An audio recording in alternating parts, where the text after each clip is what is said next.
আসসালামু আলাইকুম। আজকে 5ই সেপ্টেম্বর।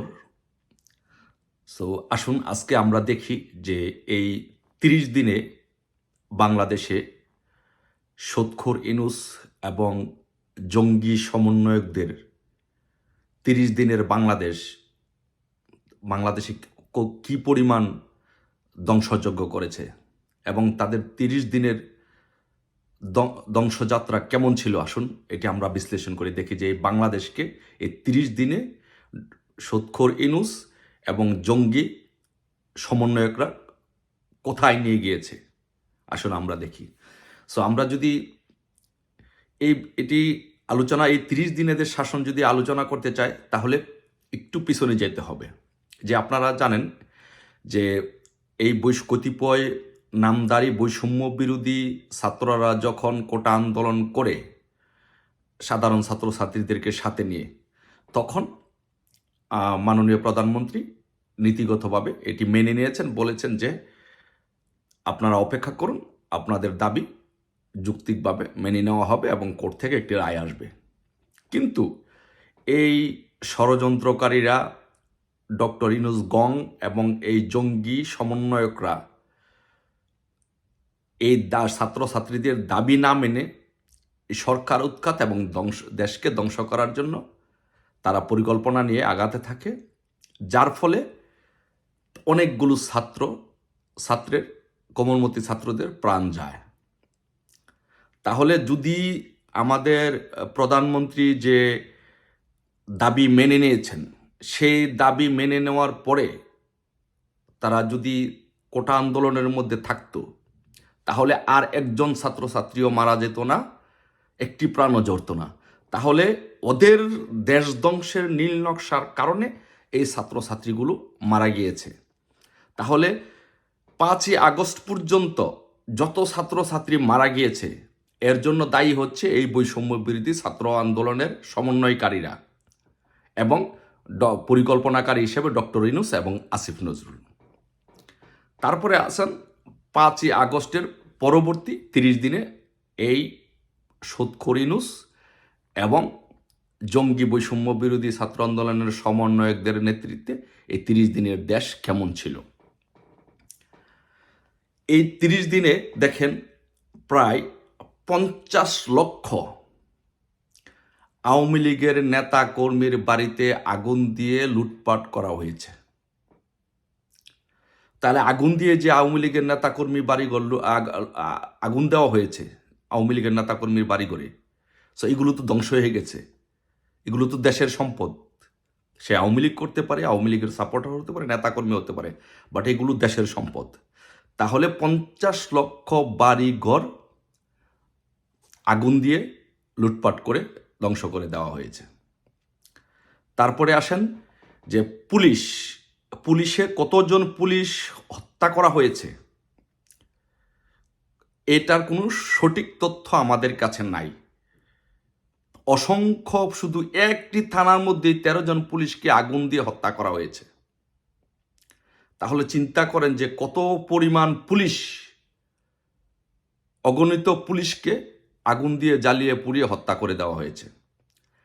এবং প্রায় কতগুলো থানাতে, তাদের থানাগুলোতে আগুন দিয়ে জ্বালিয়ে পুড়িয়ে দেওয়া হয়েছে এবং পুলিশের গাড়িগুলো ভাঙচুর করে হয়েছে। তাহলে এই পুলিশ কারা? এই পুলিশ রাষ্ট্রের, এই গাড়িগুলো কি রাষ্ট্রের, এই থানাগুলো রাষ্ট্রের। তাহলে আলটিমেটলি এই বৈষম্য বিরোধী জঙ্গিরা এবং ডক্টর ইউনূস, সুদখোর ইউনূস গংরা দেশের সম্পদ নষ্ট করেছে। তারপরে 8,500 আওয়ামী লীগের নেতা কর্মীকে হত্যা করা হয়েছে। তাহলে আপনি কি এটাকে গণহত্যা বলবেন না কি হত্যা বলবেন? এই ডক্টর ইউনূস গংরা, সুদখোর ইউনূস গংরা 8,500 আওয়ামী লীগের নেতা কর্মী হত্যা করেছে। বাংলাদেশে 6,000 বড় বড় ব্যবসা প্রতিষ্ঠান ধ্বংস করে দেওয়া হয়েছে, বন্ধ করে দেওয়া হয়েছে। তাহলে এই বাংলাদেশকে কি পরিমাণ ধ্বংসের দ্বারপ্রান্তে নিয়ে যাওয়া হয়েছে এই 30 দিনে, শুধু আপনারা দেখেন।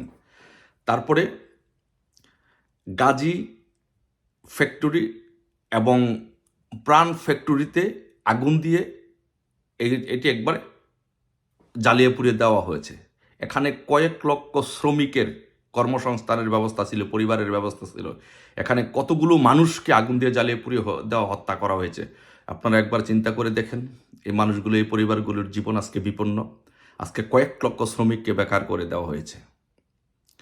তারপরে 5ই আগস্টের পরে বাড়িতে বাড়িতে, সারা মার্কেটে মার্কেটে, সারা বাংলাদেশে এই গণডাকাতি হয়েছে। এই হলো ডক্টর ইউনূসের 30 দিনের আমলনামার কিছু অংশ। তারপরে সারা বাংলাদেশে অসংখ্য শিক্ষককে অপমান অপদস্থ করে, জোর করে শিক্ষকদের গায়ে হাত তুলে তাদেরকে অপসারণ করা হয়েছে। যেই দেশের রিজার্ভ 5 তারিখের পর্যন্ত $26 বিলিয়ন ছিল, সেটি আজকে প্রায় শূন্যের কোঠায় চলে আসছে। বাংলাদেশে আজকে যেই পরিমাণ চাঁদাবাজি হচ্ছে, যেইভাবে চাঁদাবাজি হচ্ছে, বাংলাদেশের অপর নামের চাঁদাবাজ দেশ। মানে রাস্তাঘাটে, দোকানে, সব জায়গায়, মার্কেটে, ট্রাকে, বাসে, সব জায়গায় চাঁদাবাজি হচ্ছে, গণচাঁদাবাজি হচ্ছে।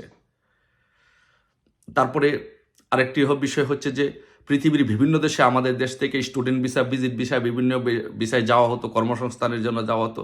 আজকে প্রায় পৃথিবীর সবগুলো দেশ ইনডাইরেক্টলি ভিসা বন্ধ করে দিয়েছে। তাহলে এই ক্ষতি কার? এই ক্ষতি আমাদের দেশের জনগণের। এগুলো কারা করেছে? এই জঙ্গি বৈষম্য বিরোধী সমন্বয়করা করেছে, এবং সুৎখুর ডক্টর ইউনূস গংদের কারণে এগুলো হয়েছে। ওরা যদি দাবি মানার পরে যদি চুপ থাকতো, তাহলে দেশের আজকে এই পরিস্থিতি আজকে হতো না। তারপরে আপনি দেখেন যে সারা বাংলাদেশে আনসার বাংলাদেশের একটি সেবাকারী প্রতিষ্ঠান। ওরা বাংলাদেশের সেবা দিয়ে থাকে। সাধারণ পরিবারের সদস্যরা, তারা শান্তিপ্রিয় মানুষ। কতগুলো আনসারদেরকে পিটিয়ে এই বৈষম্য বিরোধী ছাত্র আন্দোলনের নেতৃত্বে এই জঙ্গি সংগঠনটি, তাদেরকে পিটিয়ে কতগুলো আনসার সদস্যকে হত্যা করা হয়েছে, কত আনসার সদস্যকে পঙ্গু করা হয়েছে, তার কোনো হিসাব আজও আমাদের কাছে নেই।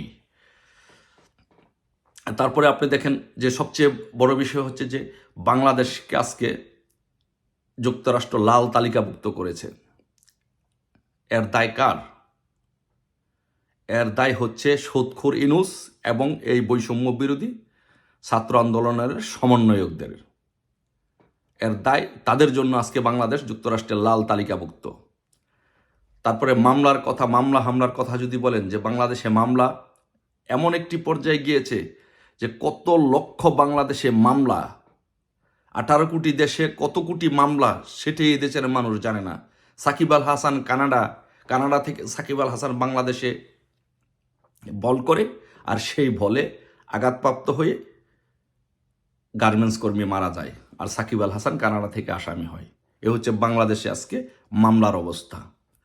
সো আজকে আমরা যদি 30 দিনে এই বাংলাদেশে সুৎখুর ইউনূসদের কর্মকাণ্ড দেখি, দেশ ধ্বংসর যাত্রার কর্মকাণ্ড যদি পর্যবেক্ষণ করি, এবং বৈষম্য বিরোধী ছাত্রদের সন্ত্রাসী কার্যকলাপ যদি আমরা পর্যবেক্ষণ করি, তাহলে আমরা দেখতে পাবো যে দেশ আজকে ধ্বংসস্তূপের উপরে দাঁড়িয়ে আছে।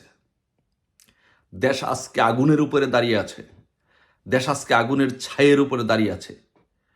আজকে দেশ দুর্ভিক্ষের দিকে চলে যাচ্ছে। তাহলে কি আমাদের দেশ আজকে দুর্ভিক্ষের দিকে চলে যাবে? আমাদের দেশের সাধারণ মানুষ কি না খেয়ে মরবে? আমাদের এই সাধারণ জনগণ কি কষ্ট ভোগ করবে? কেন? কার জন্য এই দেশ মুক্তিযুদ্ধে বঙ্গবন্ধুর নেতৃত্বে স্বাধীন হয়েছিল? বঙ্গবন্ধু কন্যা এত কষ্ট করে দেশটিকে আজকে এই জায়গায় নিয়ে গিয়েছিল। এটা কি আমরা হতে দিতে পারি? না, এটা আমরা হতে দিতে পারি না। এই দেশ আমাদের, এই দেশ মাতৃকা আমাদের, এই দেশ মুক্তিযোদ্ধাদের, এই দেশ 30 লক্ষ শহীদের রক্তের বিনিময়ে এই দেশ অর্জিত হয়েছে। এই দেশকে আমরা এভাবে ধ্বংস হতে দিতে পারি না। এই দেশকে দুর্ভিক্ষের দেশ হতে দিতে পারি না। এই দেশকে আমেরিকার দালাল দেশ হিসাবে, এই দেশকে আমেরিকার প্রতিনিধি হিসাবে, আমরা প্রতিনিধি দেশ হিসাবে ডক্টর ইউনূসকে এই দেশকে শাসন করতে দিতে পারি না। কতিপয় বৈষম্য বিরোধী জঙ্গি নেতাদের কারণে এই দেশকে আমরা আজকে দুর্ভিক্ষের দেশ হিসাবে পরিণত করতে পারি না। আমাদেরকে ঘুরে দাঁড়াতে হবে, মুক্তিযুদ্ধের সকল পক্ষের শক্তিকে, অসাম্প্রদায়িক চেতনার রাজনীতির সকল মানুষকে ঐক্যবদ্ধ করে ৭১-এর মতো আবারও আমাদেরকে সকলকে রুখে দাঁড়াতে হবে। সকলকে ঐক্যবদ্ধভাবে প্রয়োজন বোধে যার যার ঘরে যা আছে তাই সবার ঘরে লগি বৈঠা তৈরি করুন, প্রস্তুতি নিন। যখনই ডাক আসবে প্রয়োজন বোধে লগি বৈঠা নিয়ে আরেকটি আন্দোলনের মাধ্যমে আমরা এই ডক্টর ইউনূসের দেশ ধ্বংসযাত্রার যে পদযাত্রা সেটাকে আমরা রুখে দিয়ে আমাদের দেশ আমাদেরকে রক্ষা করতে হবে। আমাদের দেশকে আমরা দুর্ভিক্ষের দিকে যেতে দিতে পারি না। আমাদের মানুষের অধিকার আমাদের রক্ষা করতে হবে, মানুষের রুটি রুজির অধিকার আমাদের রক্ষা করতে হবে, মানুষের কথা বলার অধিকার আমাদেরকে রক্ষা করতে হবে, মানুষের যে মৌলিক অধিকারগুলো আছে, খাদ্য, বস্ত্র, অন্য চিকিৎসা, এইগুলো আমাদেরকে রক্ষা করতে হবে। আমাদের মানুষের পাশে দাঁড়াতে হবে। এই দেশটা আমাদের, আমরা দেশকে ধ্বংস হতে দিতে পারি না। আমরা যার যা আছে, আমি আবারও বলছি, সবার ঘরে লগি বৈঠা তৈরি করুন। লগি বৈঠা নিয়ে আমাদের এই দেশকে আবারও রক্ষা করতে হবে। এই দেশকে আমরা ধ্বংস হতে দিতে পারি না। আর আমাদের একটি প্ল্যান করতে হবে।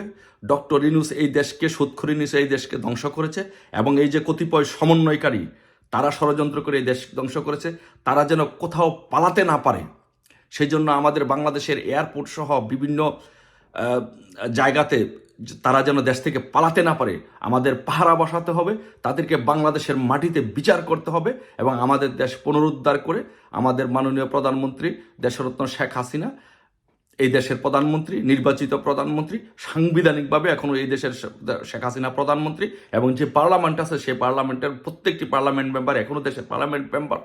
আমরা এই দেশে ইনশাল্লাহ আবারও আইনের শাসন প্রতিষ্ঠিত করব। সবাই ভালো থাকবেন, সবাই সজাগ থাকবেন, ঘরে ঘরে লগি বইটা নিয়ে প্রস্তুত থাকবেন। জয় বাংলা, জয় বঙ্গবন্ধু।